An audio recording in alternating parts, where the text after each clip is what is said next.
Hi everyone, my name is Pro, also known as Miles, and today I'm recording the first episode of my Streamer Diaries series. The concept of Streamer Diaries is to talk about some of the challenges and also maybe some of the more fun things that I've experienced whilst being a beginner streamer. There's a lot of different things to consider when starting out, and I think it's also important to take time back and reflect upon what you've been trying to do when you're trying to do anything really, and you know, this streaming stuff for me is the same kind of deal. I quite often like reviewing things that I'm doing, but I actually don't make the time quite a lot of the time, despite the fact that I know how beneficial it is. So by forcing myself to record this video, if nothing else, it actually makes me review what I've been doing and maybe stamp out some of the less healthy and less fun practices, and actually make sure that it's still fun and that I'm actually improving as a streamer, because I kind of hate doing anything where I'm not developing or that I'm not being reflective upon myself. I wanted to talk firstly about the time involved, because I think most people who are into streaming know that there's a hell of a lot of time that goes into it, but you'll get a lot of people that don't actually appreciate just how hard it is to get set up and get going, and all the various intricacies and things that you have to make time for in order to actually be, I guess, what I would consider a serious streamer. There's a lot of people that just do it for fun, and to be fair, the time burden for that isn't maybe as significant. But if you want to really make a go of it, you have to put the hours in.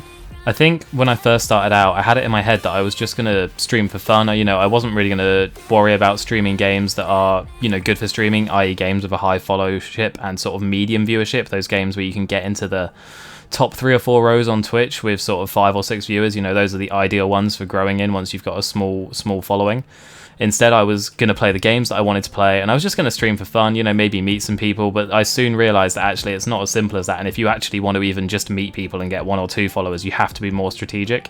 Part of that strategy is actually taking the time to set up your stream properly. I'm currently using Streamlabs, which is a bit of an interesting piece of software in the sense I don't think it's the best thing for streaming. I definitely think that OBS is, but as a total beginner, Streamlabs is quite user-friendly.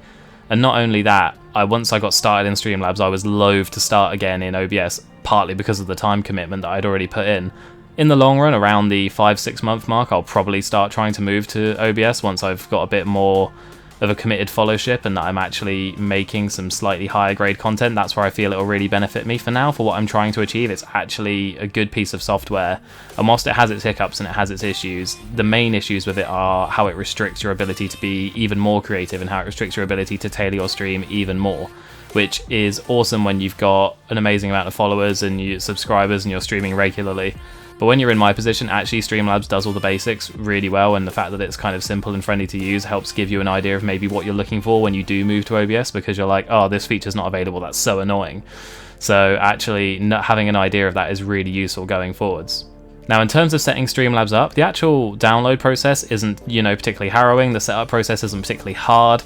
However, the time comes in with regards to setting out your overlays and your scenes and how you actually want it to look. My first couple of streams were really dodgy, like F-tier Rocket League streams where you've just got my camera in the corner, and then that was it. That was all I did. I did like a tiny bit of audio leveling so that my friends in Discord weren't completely drowning me out, but even that kind of failed.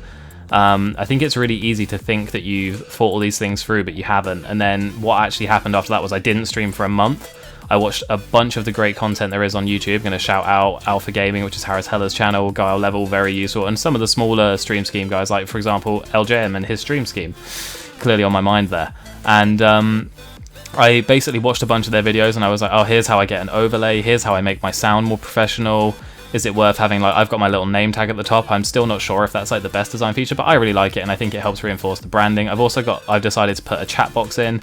I set up a bunch of different Rosie themed, Rosie is my mum's cat and also mascot of the channel, a different bunch of Rosie themed alerts when I get follows and subscribers. When I hopefully get subscribers when I hit affiliate and things like that. And that's actually really worthwhile and really fun once you dig into it. I think it's easy to get bogged down in the thinking, oh, will this be fun? Will it not? And actually it's really just do it.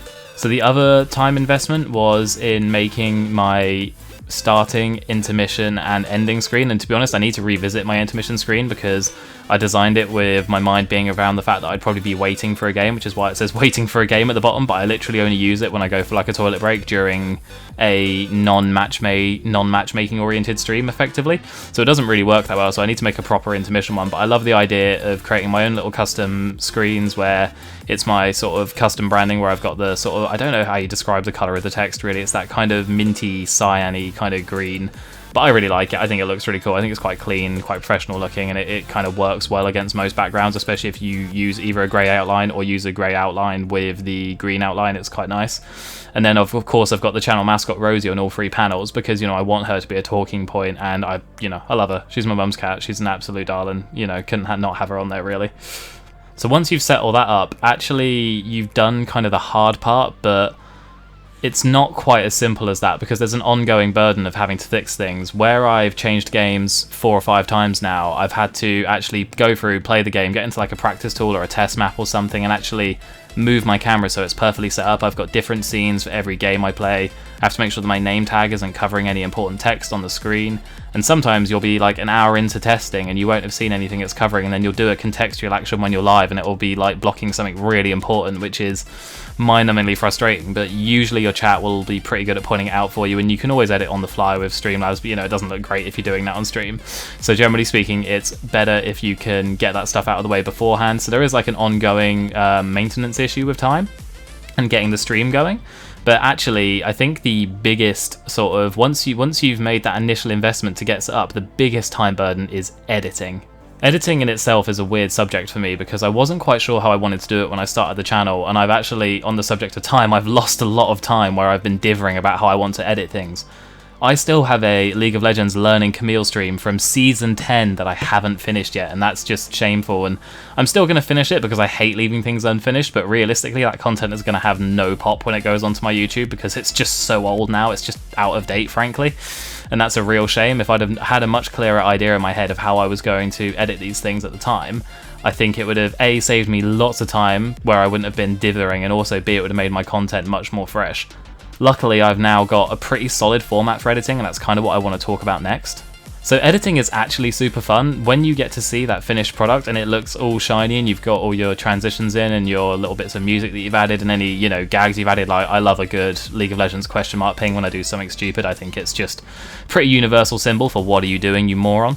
But aside from that, there's also the other things to consider when editing. So it can be quite tedious if you're sort of finding the perfect cut of every little thing and then putting a little perfect transition in and trying to find the right text, trying to find the right title. All these things, you know, again, take up time, but also can sometimes suck the fun out of editing. So I think it's really important to set your expectations for yourself of how you want to edit before you go into it, and actually have a think about this before you even begin to upload content to YouTube. So when I started streaming, I was determined that I was going to have a YouTube channel as well, partly because it's somewhere convenient to put my VODs, and it kind of just means that, you know, in theory, if we're thinking head in the clouds, 2 years time, someone gets into me once I've gotten a bit bigger, they have that old material to go back and review, and I think that's quite a nice thing. Like, I started watching Yogscast around the time of the Jaffa Factory, and going back a couple years later and watching Shadow of Israel was actually really fun because you get to see different sides to the personality of the people playing, and also, you know, Minecraft back then, which would have been in its alpha or beta and was just kind of this very small pokey game, and what it's become now is kind of crazy, especially with the addition of mods and things like that. But I digress, not to get too sidetracked. I wanted to have a YouTube component, and that's also because I wanted to produce for YouTube content, such as Streamer Diaries, but also things like a modded Skyrim series, which I'm going to go on to talk about in a little bit. However, I hadn't really thought about how I wanted to edit my streams, and that's actually caused me quite a lot of problems with regards to keeping up with my other editing, which I have to do for 4Field Gaming, and also for trying to get on top of the for YouTube stuff, which, as you'll notice, is only just starting to appear on my channel now. I effectively came to the conclusion after a while of thinking about it that with stream VODs, you basically want to cut off the starting screen, cut off the ending screen, and then maybe cut off any particularly glaring errors. Like, for example, I had one bit where I got disconnected from the WoW server. I just cut the like 5 minutes of streaming out where I was trying to reconnect because, you know, I don't think that's premium content, and I think for YouTube that really would be stretching the limits of someone's attention span as much as a stream VOD already does. But I'm also aware that, you know, talking about attention spans, that stream VOD format, that 3-hour video, 2-hour video, whatever, it's not, you know, necessarily the best for hooking people in, and they kind of have to be quite big fans of your content to really want to go through that. So for multiplayer streams where it's not a long play game, like sort of, for example, although WoW is multiplayer, I think of it as long play because I'm kind of just dashing through the story at the moment, and it's more like an RPG to me right now. And for example, Stardew Valley is also something I would firmly consider long play, and also Doom 1993 because you're kind of following the progress arc the whole way through.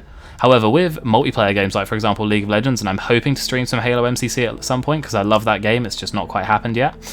for example, with those streams, there's actually loads of editing to do, because I think when I looked back on the League of Legends stuff, there is a lot of me just chatting crap in between games, and there's also, just because of the way League of Legends is, I'm not brilliant at the game, and if I get behind, I've got to farm in a side lane to get back into the match, and that is not what you want to watch on YouTube. Like, me playing Camille farming in a side lane for 5 minutes is just not great content.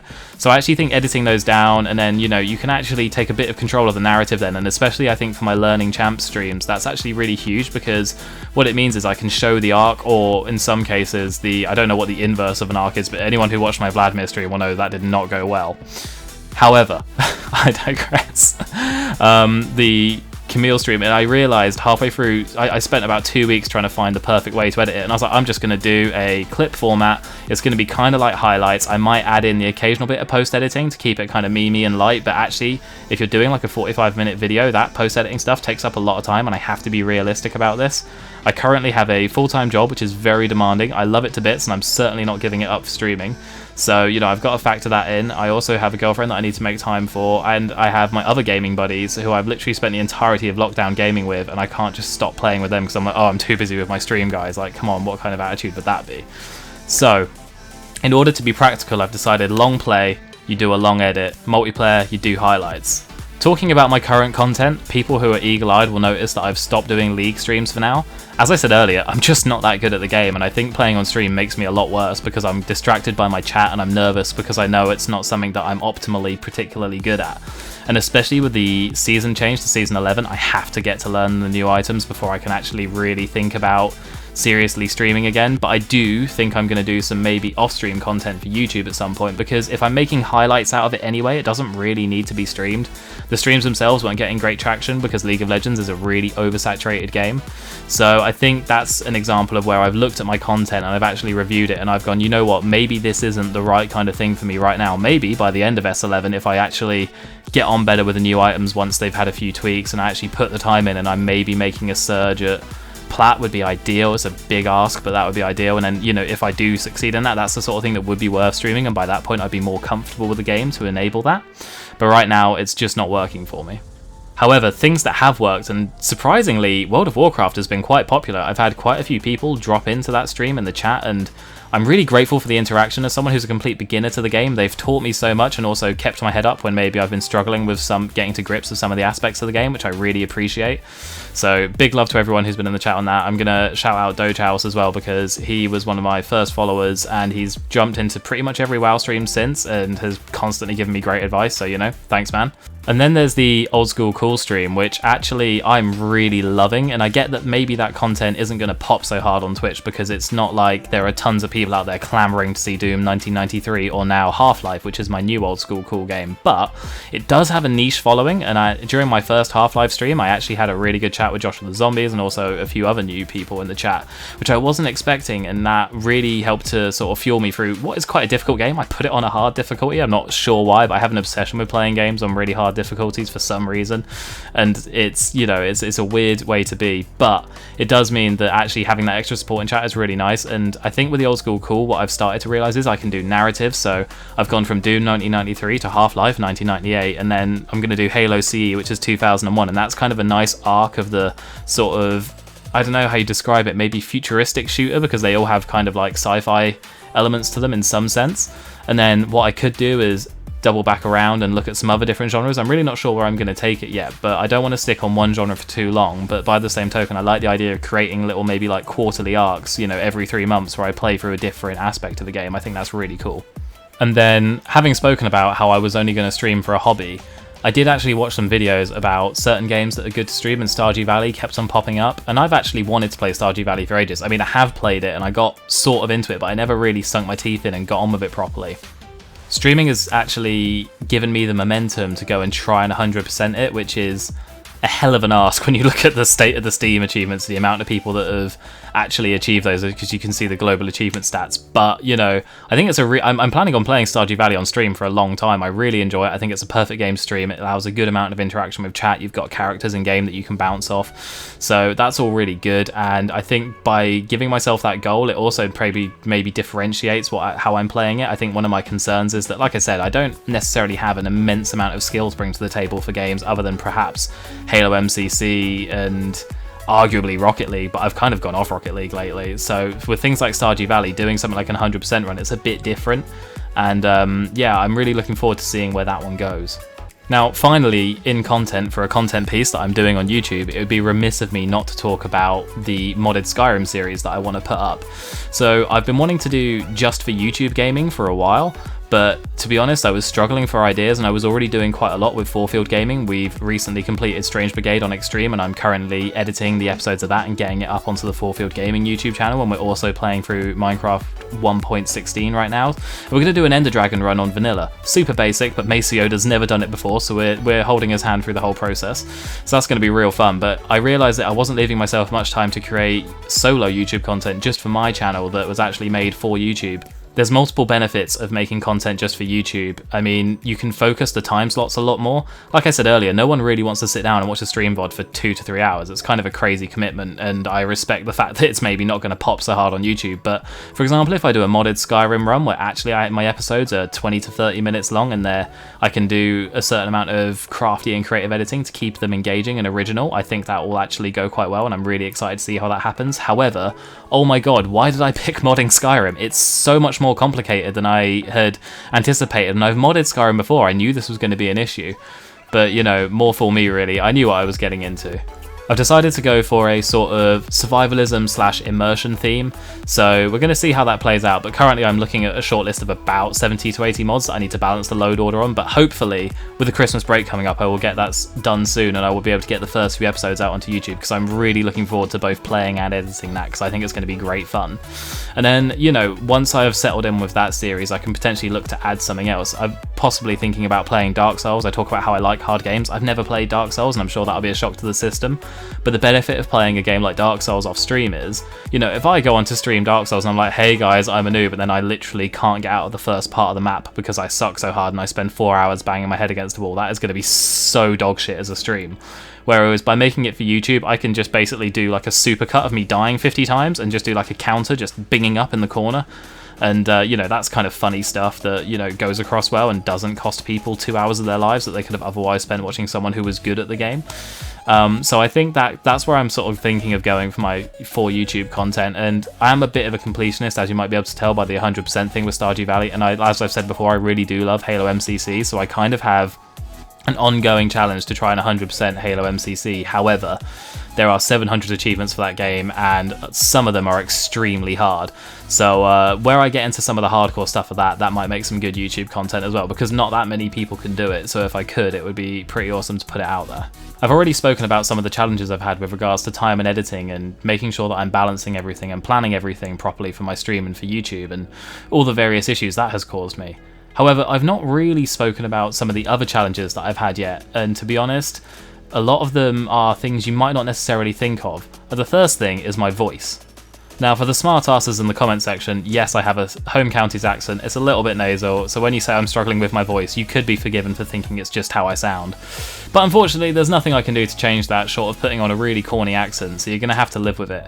However, one thing I couldn't live with was just tearing my throat apart trying to do these 3-4 hour streams a week, plus my job involves a lot of being on the phone, a lot of doing calls with customers, etc.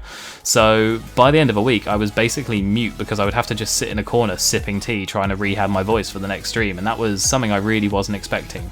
I found a great post on Reddit of all places, which actually gave me some vocal warm-up routines to actually try before my stream and before recording, and it's actually made a world of difference. You do feel like a bit of a twat sat alone in your room going, but you know, it actually does help. Some of the other challenges I've had have mainly been around the actual content providers, Twitch and YouTube. To be fair, I've not hit any huge roadblocks of Twitch yet, just the odd like bug and lag and glitchy thing, which is a bit annoying, but YouTube have actually driven me up the fucking wall because the amount of times I've had uploads fail, and bear in mind I'm uploading, you know, 30 gig odd files where I'm getting into some of the 2 to 3 hour stream VODs.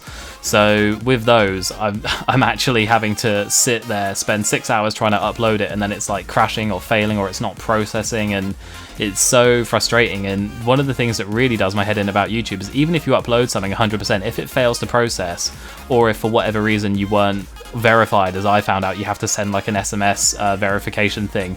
Even though you've gone to the effort of uploading it, they'll literally just be like, no, you can't use this because we hadn't set our backend up properly at the time you tried to upload it. So even though it's in there somewhere, you're going to have to just upload it fresh, which is mind-bogglingly stupid and also extremely frustrating, but you know, it has to be done. So I think if you're thinking about streaming and you're wanting to upload to YouTube as well, either just stream highlights and VODs, or you know, you want to make content for YouTube, I think put some time into learning some of the tips and tricks to get the upload process to go more smoothly. You know, peak times, things like that. Also, things like clearing your cache on your browser to help with the processing. I cleared the cache on my browser and suddenly the processing started working really well. It's a bit annoying losing some of your like favorite bookmarks, or not bookmarks, but I had sort of certain URLs that it had saved and it's forgotten those now. I still got my bookmarks, thankfully, but yeah, so there, you have to be wary of some of those things, but you can be quite selective with Chrome, for example, on what you get rid of. But yeah, there's lots of challenges around those things which I hadn't anticipated, and YouTube has made me want to pull hair out more than a couple of times. I'm going to sign off there for this week's edition of Streamer Diaries. It was a little bit all over the place, and I wanted to talk about a lot of things because obviously it's my first one and there's a lot that's been thrown at me since I started streaming. As I go forwards, I want to try and record these at least every sort of 2 to 4 weeks. It's going to depend a little bit on my workload and sort of whether anything that interesting has happened, really. But on that subject, if something in particular happens, I want to try and start focusing the future episodes a little bit more in on those things and digging into them and maybe trying to give some slightly more practical advice. This video has been quite general so far, but I hope it's been helpful to those streamers who are just starting out. There's so much great content on YouTube to help you get started out, but a lot of it is aimed at that kind of affiliate and above mark, and let me tell you guys, I'm nowhere near affiliate yet. I'm going to keep grinding, but I'm a long way off. So I think with that in mind, it's kind of nice sometimes to hear from someone if you're just starting out, or if maybe you've been going for a couple of months and you're still nowhere near affiliate. It's nice to hear from someone else who's in that position, and you know, hopefully we can have a bit of an empathetic relationship with each other. But yeah, that's all from me. I hope you have a wonderful day, and I will speak to you all soon.